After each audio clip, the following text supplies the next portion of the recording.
remember about a week after I got him, and I was watching him flying through the air, dragging me that way. And I thought, I wonder if I will ever be able to lead this horse by the tail.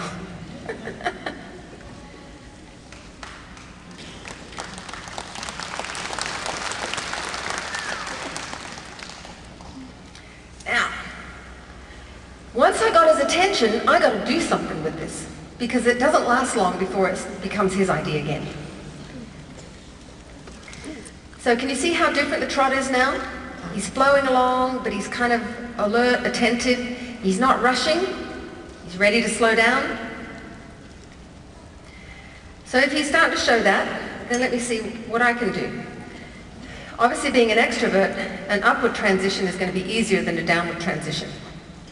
So I'm going to ask him to make an upward transition before I ask for the downward transition. And then I'm going to look for when he appears to be ready. And then that's when I'm going to ask him. So the whole thing about horsemanship is like trying to figure out when they're ready to do the next thing. And then that's when you ask them. He kept wanting to kind of slow down at the gate here. So that's where I'm going to use it.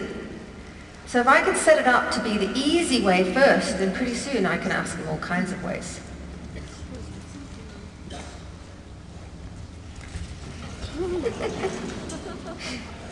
Never forget there's a punk inside. So we'll do some transitions now. And I'm going to gradually ask him to do more and more.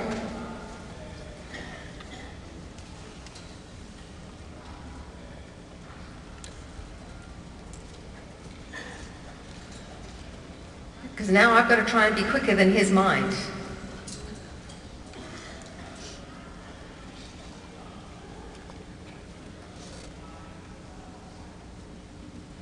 I'm going to match his energy.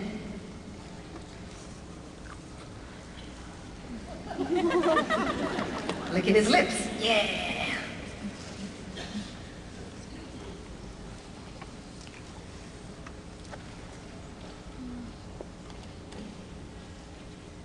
Oh boy.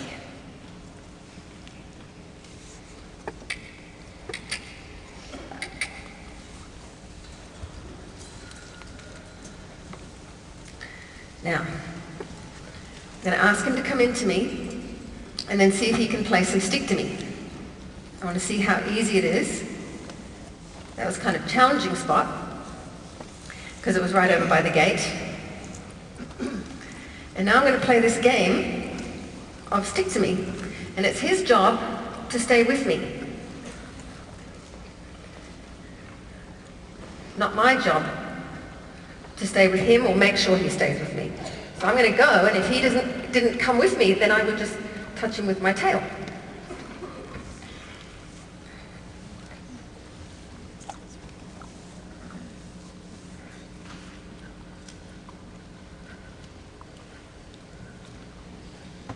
His job to stay next to my shoulder.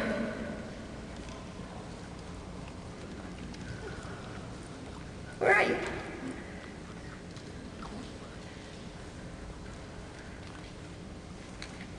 So now what I'm trying to do is be a little bit provocative, but I couldn't have done that in the beginning because he still had so much energy and he was kind of thinking more away from me than more with me.